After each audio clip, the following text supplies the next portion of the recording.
இந்த வேளையில 2 தீமோத்தேயு 4ஆம் அதிகாரம் 7ஆம் வசனம்.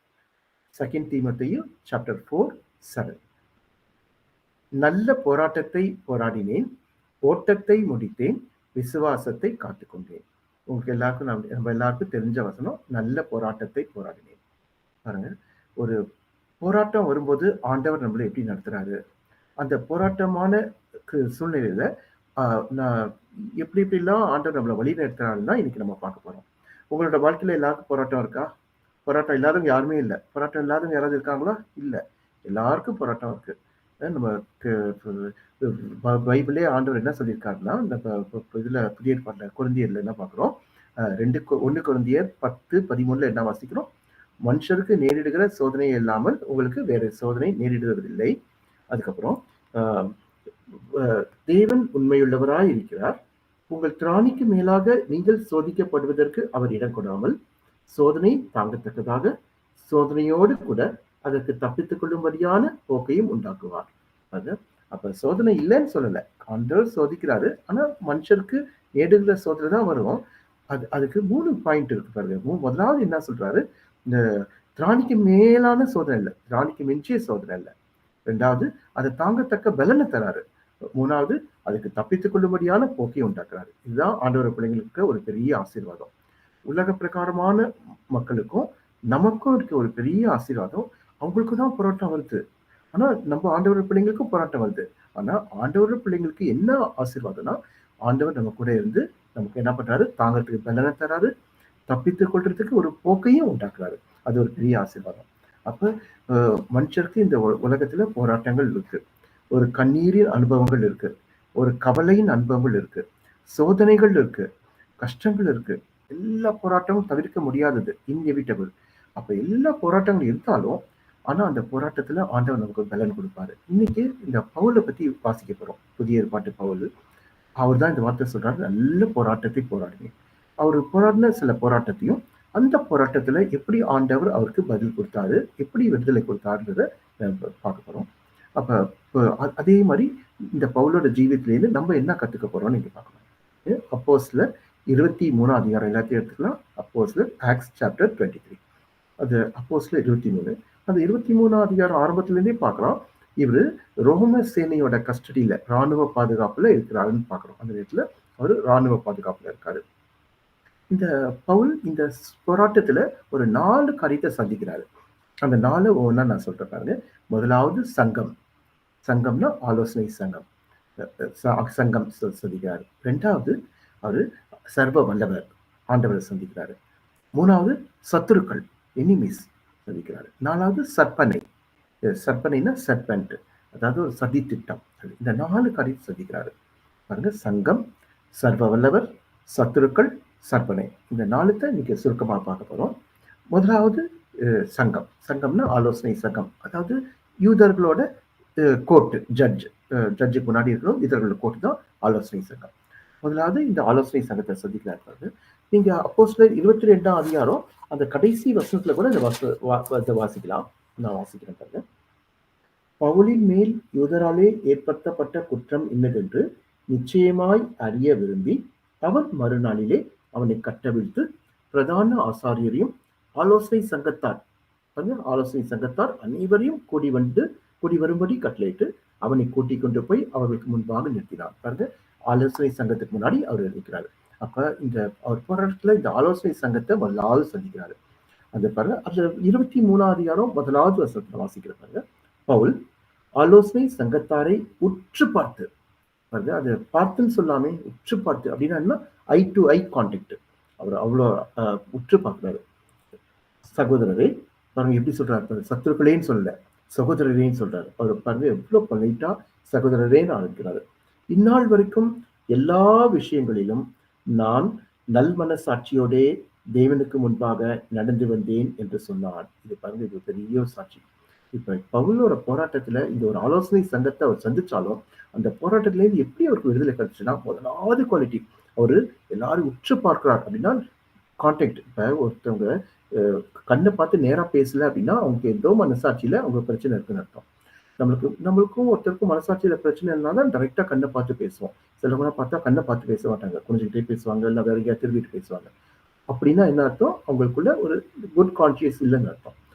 பவுல் வந்து ஒவ்வொருத்தரை பார்த்து உற்று பார்த்து கண்ணுக்கு நேரா பேசுறாரு. அப்ப அவர் ஒரு என்ன ஆண்டவர் சொல்றாரு பாருங்க, ஆண்டவருக்கு முன்னாடி நல்மனசாட்சியோடே தேவனுக்கு முன்பாடி நடந்து வந்தேன்னு சொல்றாரு. இது எவ்வளவு பெரிய சாட்சி பாருங்க. இன்னைக்கு நம்ம ஆண்டவரோட பிள்ளைங்களா இருக்கோம். நம்மளுடைய சாட்சி எப்படி இருக்கு? நம்ம தேவனுக்கு முன்னாடி ஒரு நல்மன சாட்சியோட இருக்கோமா? Good conscious.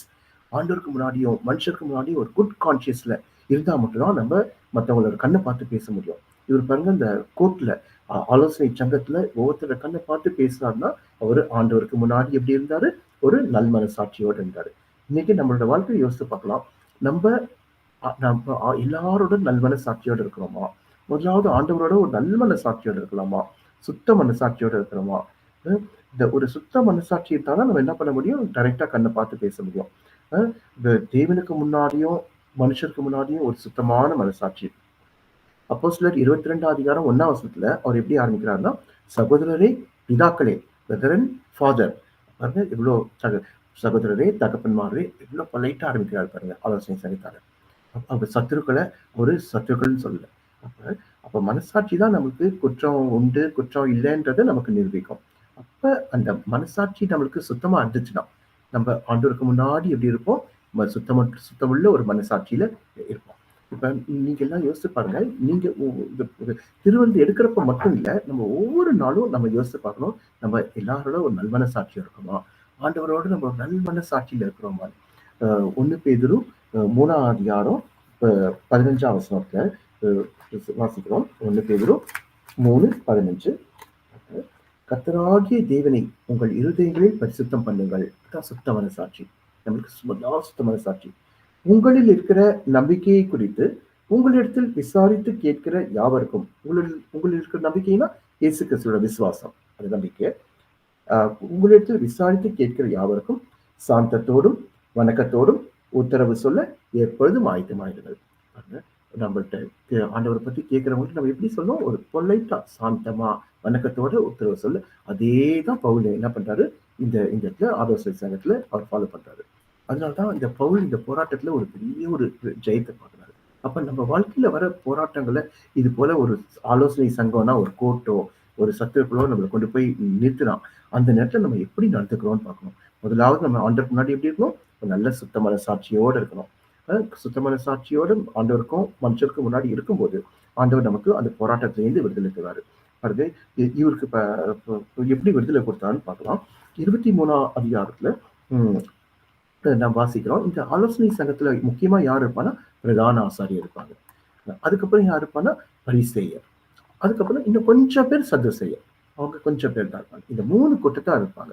அதாவது பிரதான ஆசாரியர், பரிசேயருங்க நிறைய பேர், கொஞ்சம் சதுசேயர். இப்ப இவங்களெல்லாம் இவர் பார்த்துதான் இவர் பேசணும். இவங்களெல்லாம் இவர் ஃபேஸ் பண்றாரு பவுல். இதை பாருங்க 2வது வசனத்தை நான் வாசிக்கிறேன் பாருங்க. அப்பொழுது பிரதான ஆசாரியனாகிய அனனியா அவனுக்கு சமீபமாய் நின்றவர்களை பார்த்து இவன் வாயில் அடியுங்கள் என்று கட்டளையிட்டான். பாருங்க இந்த பிரதான ஆசாரியன் என்ன சொல்றா? இந்த பவுலை பார்த்து வாயில் அடிங்க அப்படின்னு சொல்றான். பாருங்க இவரு சகோதரேன்னு சொன்னது தப்பா? பிதாக்களேன்னு சொன்னது தப்பா? அவர் எவ்வளவு பண்ணிட்டா சாந்தத்தோடு வணக்கத்தோடு சொல்றாரு. அவரை பார்த்து அடிங்கன்றாரு. ஆனா அதுக்கு இந்த பவுல் என்ன பதில் சொல்றாரு பார்க்கலாம். 3வது வசனம் 23ஆம் அதிகாரம் அதே 3வது வசனம். அப்பொழுது பவுல் அவனை பார்த்து வெள்ளையடிக்கப்பட்ட சுவரே, பாருங்க என்ன அதிகாரம் எப்படி பேசுறா பாருங்க. வெள்ளையடிக்கப்பட்ட சுவரே, தேவன் உம்மை அடிப்பார். நியாயப்பிரமாணத்தின்படி என்னை நியாயம் தீர்க்கிறவராய் உட்கார்ந்திருக்கிற நீர் நியாயப்பிரமாணத்திற்கு விரோதமாய் என்னை அடிக்க சொல்லலாமா என்றார். ஒரு பிரதான ஆசிரியர் தான், ஒரு பெரிய போஸ்ட். அவரு இத நியாயப்பிரமாணத்தெல்லாம் கற்று தேர்ந்தாங்க, ஒரு பிஷப் போஸ்ட். ஆனா பவுல் ஒரு சாதாரண மனுஷன் தான். அவர் பார்த்து ஒரு பெரிய போஸ்ட்ல இருக்கவரு சொல்றாரு வெள்ளையடிக்கப்பட்ட சுவரேன்னு சொல்றாரு. ஆனா அவன் என்ன சொல்றான்? வாயில் அடிங்கன்னு சொல்றான். அப்ப அதுக்கு பக்கத்துல இருக்கவன் சொல்றான் 4வது அதிகாரத்துல, சமீபத்திலே நின்றவர்கள் தேவனுடைய பிரதான ஆசாரியரை வைக்கிறாயா அப்படின்றார். அதுக்கு பவுல் என்ன சொல்றாரு? 5ஆம் வசனம், சகோதரரே இவர் பிரதான ஆசாரியர் என்று எனக்கு தெரியாது. ஒருவேளை அந்த பிரதான ஆசிரியர் யூனிஃபார்ம் இல்லாம இருந்திருக்கலாம். பிரதான ஆசிரியர்னா அந்த ட்ரெஸ் போட்டிருப்பாங்க. இன்னொன்னு பவுல் வந்து அங்கங்க நிறைய வேற ஊருக்கு போறவரு. இந்த எருசலேம்ல இப்போதைய பிரதான ஆசாரியர் இவர் தானே அவருக்கு தெரியாம கூட இருந்திருக்கலாம். அதனால அவர் அப்படி பேசிட்டாரு அப்படின்னு சொல்றாரு. அப்ப பாருங்க, முதலாவது இந்த பிரதான ஆசாரியர் பவுல் சந்திக்கிறாரு. இந்த பிரதான ஆசிரியர் அவர் சொல்ற வார்த்தை பாருங்க, வெள்ளையடிக்கப்பட்ட கல்லறையே. அப்ப வெள்ளடிக்கப்பட்ட கலர்னா வெளியே எப்படி இருக்கும்? நல்ல வெள்ளையா இருக்கும். ஆனா உள்ள எப்படி இருக்கும்? அசுத்தமா இருக்கும். அப்ப நம்ம வெளியே பார்த்தா அலங்காரம், உள்ள அலங்கோலம். அதான் அவர் சொல்றாரு. அப்ப ஆண்டவர் சமூகத்துல நம்ம பரிசுத்தமானவங்களா இருக்கணும். ஆண்டவர் சமூகத்துல நம்ம குற்றமற்றவங்களா, மற்றவங்க நம்ம நம்ம மற்றவங்க நம்ம மேல எந்த குற்றமும் சொல்லாதவங்களா நம்ம இருக்கணும். ஒரு தகப்பன் வீட்டுல என்ன பண்ணியிருந்தாரு அப்பா, ஒரு சோஃபால உட்காந்து நியூஸ் பேப்பர் படிச்சுட்டு இருந்தாரு. அவருக்கு 3 பிள்ளைங்க. இந்த 3 பிள்ளைங்க நல்லா உட்காந்துட்டு விளையாண்டுட்டு இருக்குங்க. அப்ப இந்த கொஞ்சம் ஒரு டாய்ஸ்லாம் வாங்கி கொடுத்துருக்காரு. ஒரு சின்ன பொம்மை, ஒரு சின்ன காரு, பேட்டு எல்லாம் அது வச்சு விளையாண்டு இருக்கு. கொஞ்ச நேரம் கழிச்சு பார்த்தா, அதோட ஃப்ரெண்ட்ஸ் எல்லாம் வந்துச்சுங்க. இந்த பிள்ளைங்களோட ஃப்ரெண்ட்ஸ் பக்கத்துல இருக்கவங்களாம் வந்து ஒரு 10 பேருக்கு சேர்த்துட்டாங்க. 10 பேர் சேர்ந்து நல்லா விளையாண்டுட்டு இருக்காங்க. அப்ப அவங்க அப்பா எழுந்திரிச்சு வராரு. வந்து பாக்குறாரு. நம்ம என்ன 2, 3 டாய்ஸ் தான் வாங்கி கொடுத்தோம். இவ்ளோ டாய்ஸ் வச்சிருக்காங்களே! எல்லா பிள்ளைங்களும் வந்துருச்சுங்க. ஜாலியா விளையாண்டுட்டு இருக்காங்க. நெறைய டாய்ஸ் வச்சு. உடனே இந்த அப்பா என்ன பண்றாரு, அந்த ஒரே ஒரு விளையாட்டு சாமான தூக்குறாரு. உடனே இந்த பிள்ளை கத்துங்க, டாடி எடுக்காதீங்க, டிஸ்டர்ப் பண்ணாதீங்க. இவருக்கு என்ன கேட்டாரு, என்னப்பா நான் இவ்வளோ டாய்ஸ் எப்படி வந்துச்சு? ஆனா இது என்ன சொல்றேன், நாங்க விளையாண்டுட்டு இருக்கோம், எங்களுக்கு தொந்தரவு பண்ணாதீங்க டாடி, நீங்க போய் பேப்பர் படிங்க, போய் சோஃபால உட்காந்து, எங்களுக்கு தொந்தரவு பண்ணாதீங்க அப்படின்னு சொல்றேன். அப்ப இப்ப பாருங்க, இந்த பிள்ளைங்களுக்கு அவ்வளோ விளையாட்டுல இன்ட்ரெஸ்டா இருக்காங்க. அந்த அப்பா வந்து இந்த ஒரு விளையாட்டு சாமான தொடுறது அதனால சகிக்க முடியல. அப்ப பாருங்க, அப்ப தகப்பன் அவங்க வீட்டுக்குள்ள இருக்கிறது பிள்ளைங்களுக்கு இஷ்டம். ஆனா தங்களோட சொந்த வேலையில தகப்பன் தலையிடுறது பிள்ளைங்களுக்கு பிடிக்கல. அதே போல் தான் இன்னைக்கு நம்ம வாழ்க்கையில ஆண்டவருக்கு நம்மளோட ஒரு பகுதியை, இருதயத்தோட ஒரு பகுதியை தரோம். ஆனா மத்த பகுதியை நம்மளே ஆண்டு கொள்றோம். ஆண்டவரே, நான் என் இஷ்டப்படி ஜெபிக்கிறேன். இந்த ஒரு பகுதியில நீங்க இருங்கன்னு சொல்றோம். அப்ப ஆண்டவர் நம்மளோட இருதயத்துல ஒரு பகுதியில இருக்கிறது நமக்கு இஷ்டம். ஆனா மத்த இருதயம் முழுசையும் நம்ம என்ன பண்றது இல்ல, ஆண்டவருக்கு நம்ம கொடுக்கறது இல்ல. ஒரு பகுதியை நான் உனக்கு தரேன் ஆண்டவரே, இன்னொரு பகுதியை நானே ஆண்டுக்கிறேன் அப்படின்னு சொல்லியிருக்கோம். அப்ப இருதயத்தோட முன் ரூம்ல அலங்காரம், உள் ரூம்ல அலங்கோலம். அந்த மாதிரி இருக்கக்கூடாது. அப்ப உங்களோட வாழ்க்கையில உங்களோட இருதயத்தோட எல்லா பகுதியும் என்ன பண்ணும், ஆண்டவருக்கு ஒப்பு கொடுத்துருக்கணும். அப்ப நம்ம வாழ்க்கையில எல்லா நிலைமைகளையும், நம்ம சரீரத்தின் எல்லா அங்கங்களையும் ஆண்டவருக்கு என்ன பண்ணிருக்கோம், ஒரு காணிக்கையா நம்ம ஒப்பு கொடுத்துருக்கணும். அப்படி ஒப்பு கொடுத்து வாழும்போது தான் நம்ம ஆண்டவருக்கு முன்னாடி பரிசுத்தமா வாழ முடியும். வெள்ளையடிக்கப்பட்ட கல்றனா என்ன, வெளியே நல்லவங்கள மாதிரி இருக்கலாம், ஆனா உள்ள ஆண்டவருக்கு பெரிய இல்லாதபடி ஜீவிக்கிறது. வெளியே மனுஷர்களுக்கு தெரியாது. ஆனா ஆண்டவர் என்ன பண்றாரு, நம்முடைய இருதயத்தை பார்க்கிறாரு. அப்ப வெளி வேஷம் போட்டு வாழ்றதுல அர்த்தம் இல்லை. அதுதான் பவுல் சொல்றாரு, இந்த பிரதான ஆசாரியரை பார்த்து வெள்ளையடிக்கப்பட்ட கலரியே. இன்னைக்கு நம்ம யோசிச்சு பார்க்கலாம். இந்த பவுல் இந்த போராட்டத்துல ஜெயம் எடுத்ததுக்கு முதல் காரணம் என்ன சொன்னேன், அவரு சுத்த மனசாட்சி, ஆண்டவருக்கு முன்னாடி நல்ல மனசாட்சியோடு இருக்கிறாரு. அவர் பொலைட்டா சாத்தத்தோடும் வணக்கத்தோடும் அவர் பேசுறாரு. அதுக்கப்புறம் பிரதான ஆசிரியர் சொல்றாரு, நீங்க வெள்ளை அடிக்கப்பட்ட கலரேன்னு. அப்ப வெளியே பாருங்க, மான் போல தோற்றம், உள்ள நாகம், நாகமான். நாகமான் பாருங்க, அவன் நல்ல படைத்தலைவன், நல்ல ட்ரெஸ் பண்ணிட்டு நல்லா இருப்பான். ஆனா உள்ள ஃபுல்லா அசுத்தம், குஷ்டரோகி. அப்ப வெளியே மான் போல தோற்றம் உள்ள நாகம், நாகமான். அப்படி இருக்கக்கூடாது. நம்ம உள்ளும் புறமும் பரிசுத்தமா ஆண்டவருக்கு முன்னாடி ஜீவிக்கணும்.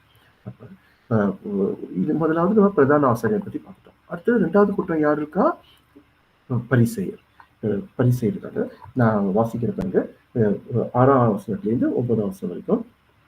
பின்பு அவர்களில் சதுசேயர் ஒரு பங்கும் பரிசேயர் ஒரு பங்குமாய் இருக்கிறார்கள் என்று பவுல் அறிந்து, சகோதரரை, நான் பரிசேயனும் பரிசேயனுடைய மகனுமாய் இருக்கிறேன். மரித்தோருடைய உயிர்த்தெழுதலை பற்றி நம்பிக்கையை குறித்து நான் நியாயம் விசாரிக்கப்படுகிறேன் என்று ஆலோசனை சங்கத்திலே சத்தமிட்டு சொன்னான். இங்க மெஜாரிட்டி பரிசேயர் தான் இருக்காங்க. ஆனா கொஞ்சம் பேர் சதுசேயர் இருக்காங்க.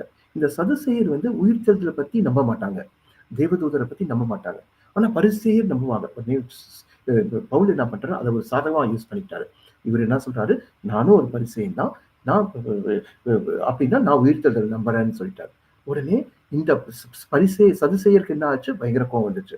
அப்ப பரிசேயருக்கும் சதுசேயருக்கும் ஒரு பெரிய கலகம் வந்து, ஆனா மெஜாரிட்டி யார் இருக்கா, பரிசேயர். அப்ப சதுசேயர் வந்து மைனாரிட்டி தான், கொஞ்சம் பேர் தான். இப்ப பரிசேயர் எல்லாம் யாருக்கு சப்போர்ட் பண்ண ஆரம்பிச்சிட்டான், பவுலுக்கு சப்போர்ட் பண்ண ஆரம்பிச்சிட்டாங்க. பாருங்க, ஆண்டவர் இந்த போராட்டத்துல இவ்வளவு விடுதலை தராரு. அப்ப 7ஆம் வசனம், அவன் இப்படி சொன்ன போது பரிசேயருக்கும் சதுசேயருக்கும் வாக்குவாதம் உண்டாயிற்று, கூட்டம் இரண்டாக பிரித்தது. அப்ப பாருங்க 9ஆம் வசனம், ஆகையால் மிகுந்த கூக்குரல் உண்டாயிற்று. பரிசேய சமயத்தாரான வேதபாரகரில் சிலர் சிலர் எழுந்து, இந்த மனுஷனிடத்தில் ஒரு பொல்லாங்கையும் காணோம். ஒரு ஆவி அல்லது ஒரு தூதன் இவனோடே பேசினதுண்டானால் நாம் அவர்களோடே போர் செய்வது தகாது அப்படின்னு சொல்றோம். பாருங்க, அது அப்படியே சொல்லி அந்த கூட்டத்தை அப்படியே கலைச்சிடலாம். அப்ப 10ஆம் வசனம் பாருங்க, மிகுந்த கலகம் உண்டான போது பவுல் அவர்களால் பிரிந்து போவான் என்று சேனாதிபதி பயந்து போர்ச்சேவகர்கள் அவனை அவர்கள் நடுவிலிருந்து இழுத்து கோட்டைக்குள் கொண்டு போகும்படி கட்டளையிட்டார். பாருங்க, பவுலுக்கு ஒரு பாதுகாப்பு. இந்த ஒரு பெரிய போராட்டத்துல பவுலுக்கு ஆண்டவர் ஒரு பாதுகாப்பு கொடுக்குறாரு. அப்ப நமக்கு வாழ்க்கையில வர போராட்டத்துல ஆண்டவர் ஒரு விடுதலை தரணும்னா, ஆண்டவரோட பாதுகாப்பு வேணும்னா நம்ம ஆண்டவருக்கு முன்னாடி நல்மனசாட்சியா இருக்கணும்.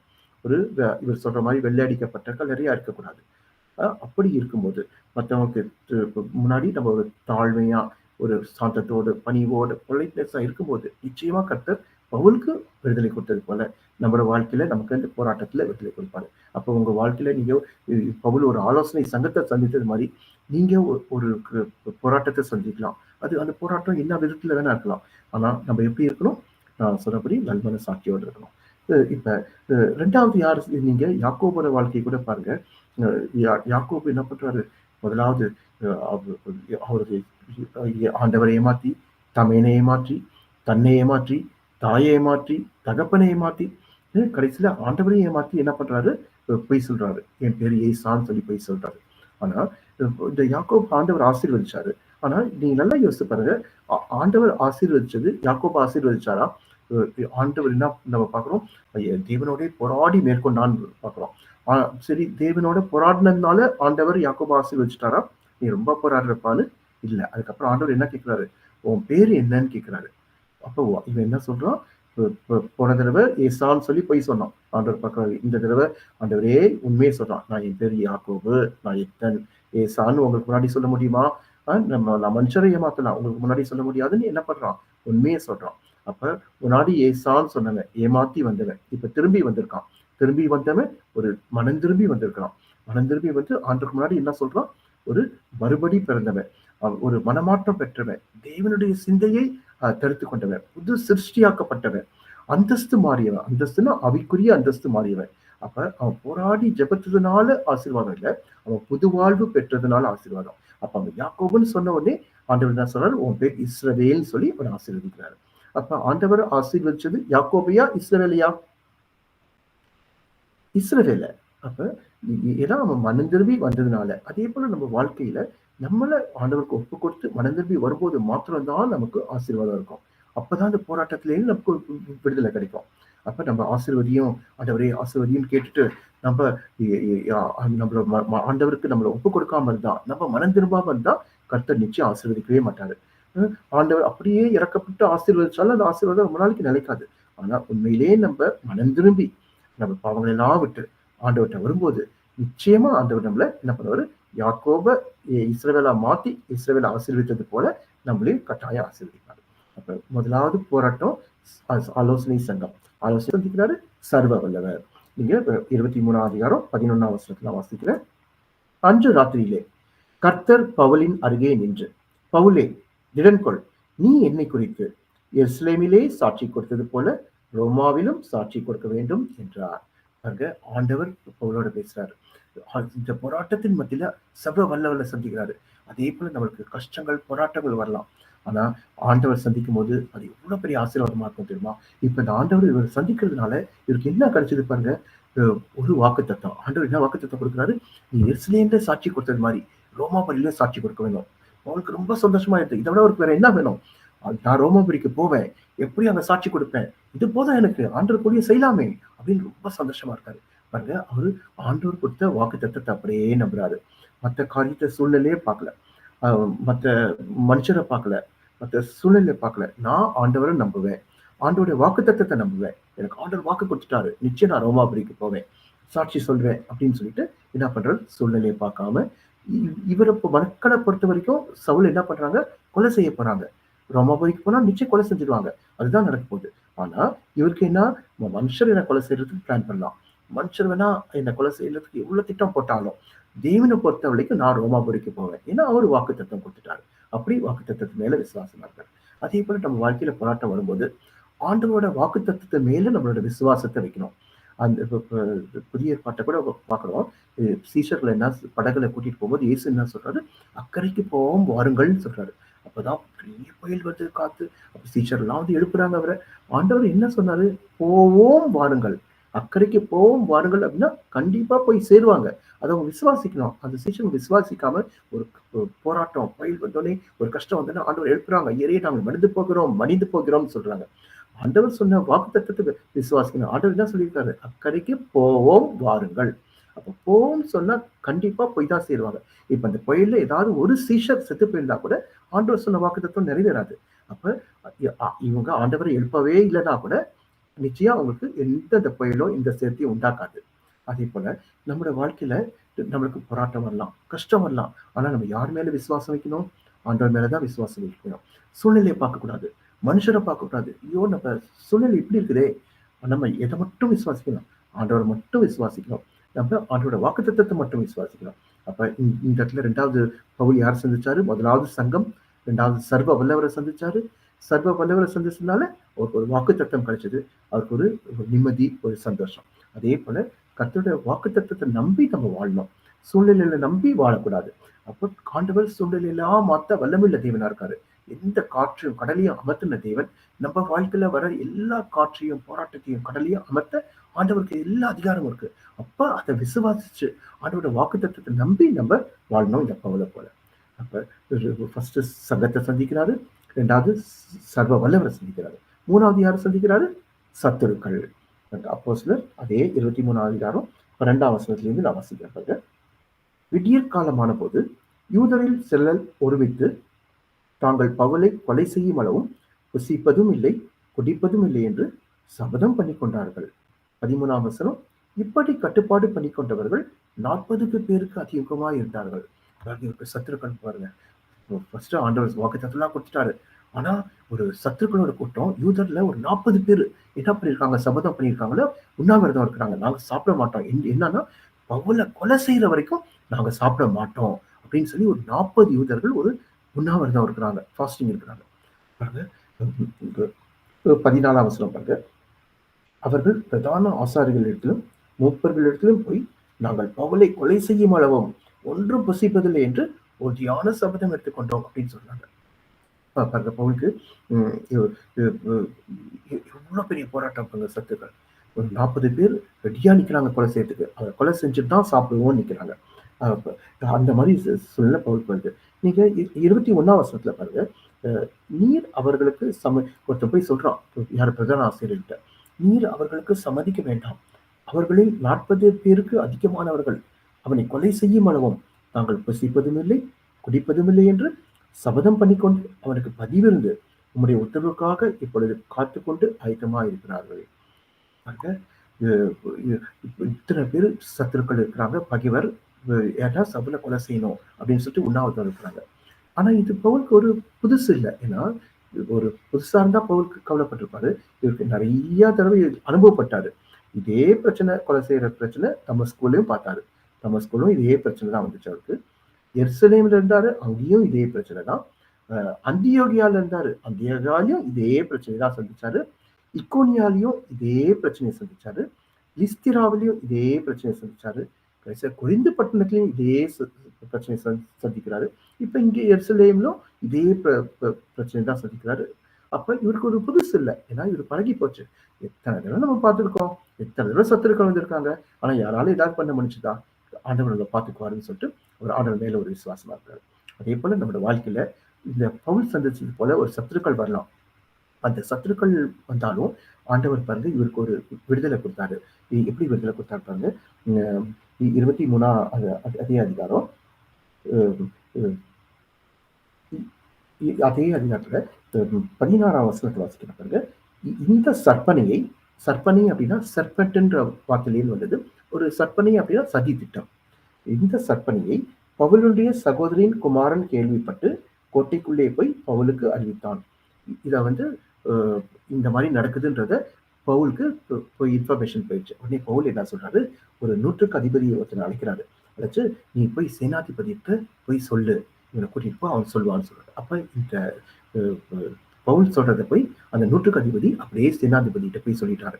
என்னன்னா இந்த மாதிரி ஒரு 40 பேர் அவர் சாப்பிடாம இருக்காங்க. என்னன்னா பவுலை கொலை செய்யற வரைக்கும். அதனால அவங்களை எப்படியாவது உங்களை கொண்டு வந்து வைப்பாங்க, நிட்டுவாங்க உங்களை பவுலுக்கு முன்னாடி. நீங்க எப்படியாவது அவர் கொலை செய்யலாம்னு பிளான் பண்றாங்க. இதை சேனாதிபதி கேள்விப்பட்டுட்டு என்ன பண்றாரு? அப்படியான்னு சொல்லி சேனாதிபதி கேள்விப்படுறாரு. 23:17 பாருங்க. அப்பொழுது பவுல் நூற்றுக்கு அதிபதிகள் ஒருவனை அழைத்து இந்த வாலிபனை சேனாதிபதியிடத்திற்கு கூட்டிக் கொண்டு போய் அவரிடத்தில் இவன் அறிவிக்க வேண்டிய ஒரு காரியம் உண்டு என்றான். அப்படியே 18ஆம் வருஷத்துல சேனாதிபதி என்ன பண்றான்? கூட்டிட்டு போனான். அப்போ 19ஆம் வருஷத்துல பாருங்க. அப்பொழுது சேனாதிபதி அவனுடைய கையை பிடித்து தனியே அழைத்துக் கொண்டு போய் நீ என்னிடத்தில் அறிவிக்க வேண்டிய காரியம் என்னவென்று கேட்டான். அதுக்கு அவங்க அப்படியே சொல்லிடுறாங்க. பவுல் சொன்ன வார்த்தை எல்லாம் சொல்லிடுறாங்க. அப்போது 23ஆம் வசனம் பாருங்க.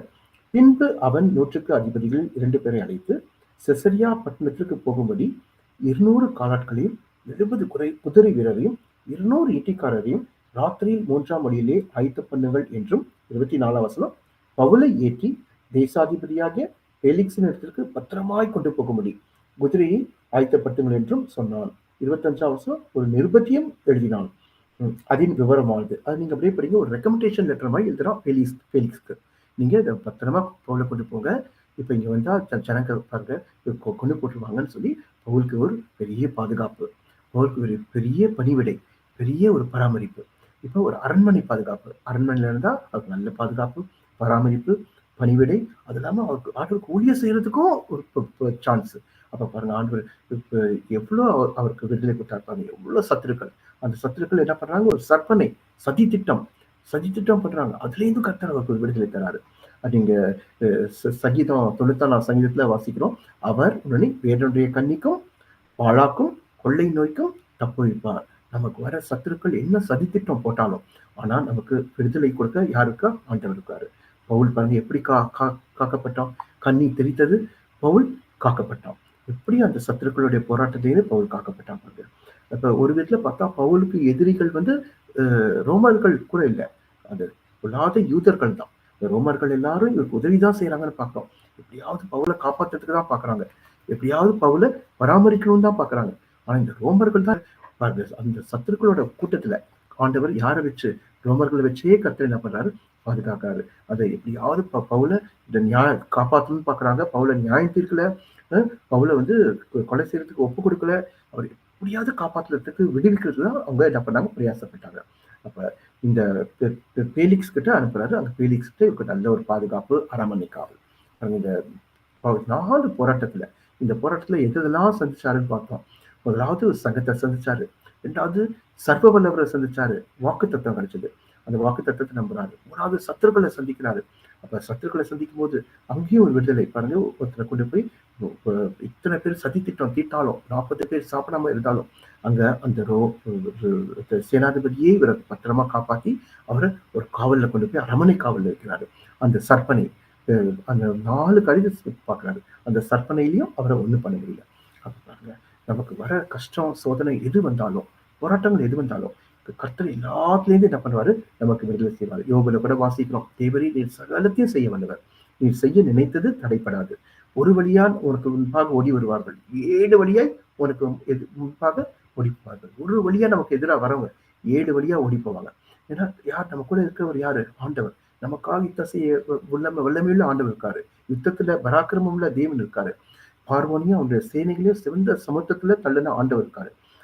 நீங்க சங்கீதம் 34:19 கூட வாசிக்கிறோம், நீதிமானுக்கு வரும் துன்பங்கள் அநேகமா இருக்கும், அவைகள் எல்லாவற்றிலும் நின்று கர்த்தர் விடுவிப்பார். அப்படின்னா என்ன அர்த்தம்? நமக்கு வர எல்லா சோதனையும் ஆண்டவருக்கு தெரியும். அது சோதனையில ஆண்டவரும் கூட நிற்கிறாரு. சோதனை நீதிமானுக்கு கூடவே நின்று அவனை விடுவிப்பார். அப்ப பவுலோட நின்று விடுவித்த ஆண்டவர் நமக்கு வர போராட்டங்கள்ல நமக்கு என்ன பேட்டில்ஸ், எவ்வளவு போராட்டம் வந்தாலும், அவைக்குரிய போராட்டமா இருந்தாலும் சரி, உலக பிரகாரமான போராட்டமா இருந்தாலும், எல்லாத்துலேயும் நின்று கர்த்தர் நமக்கு விடுதலை தர வல்லமை உள்ள தேவன் இருக்காரு. உங்களோட போராட்டம் இன்னைக்கு என்னது? உங்களோட பிரச்சனை இன்னைக்கு என்னது? உங்களுக்கு இயேசு போதும். நீங்க ஆண்டவரோட வாக்குத்தத்தத்தை மட்டும் நம்ம விசுவாசிச்சா, அவரையே அண்டிக்கொண்டு வாழும்போது நீங்க எல்லா போராட்டங்களையும் ஒரு விடுதலை. ஆண்டவர் நமக்கு பராமரிப்பை கொடுக்க வல்லமை உள்ள தேவனா இருக்காரு, பணிவிடையை கொடுக்க வல்லமை உள்ள தேவனா இருக்காரு, பாதுகாப்பையும் கொடுக்க வல்லமை உள்ள தேவனா இருக்காரு. அப்ப கர்த்தர் நம்மள இந்த எல்லா போராட்டங்கள்லேருந்தும் பேட்டில்ஸ் அதுலேருந்து ஒரு விடுதலை தர வல்லமையுள்ள தேவனா இருக்காரு. நான் இந்தியாவில் இருக்கும்போது திடீர்னு எனக்கு இந்த காலேஜில் வேலை போகும். அதனால அப்பெல்லாம் கர்த்தர் எனக்கு நடத்துனதுனால இப்ப நான் வேலைக்காக கவலைப்படுறதே இல்ல. ஒரு இடத்துல நான் வேலை செஞ்சுட்டு இருந்தேன் பாருங்க. ஓல்டு ஓஎம்ஆர் ரோட்ல காலேஜ்ல வேலை செஞ்சுட்டு இருந்தேன். திடீர்னு பார்த்தா அந்த ஒரு ஜூன் மாசம் அந்த நேரத்துல அந்த காலேஜ் வேலை போயிடுச்சு. ஏன்னா அந்த காலேஜ்ல அட்மிஷனே வரல.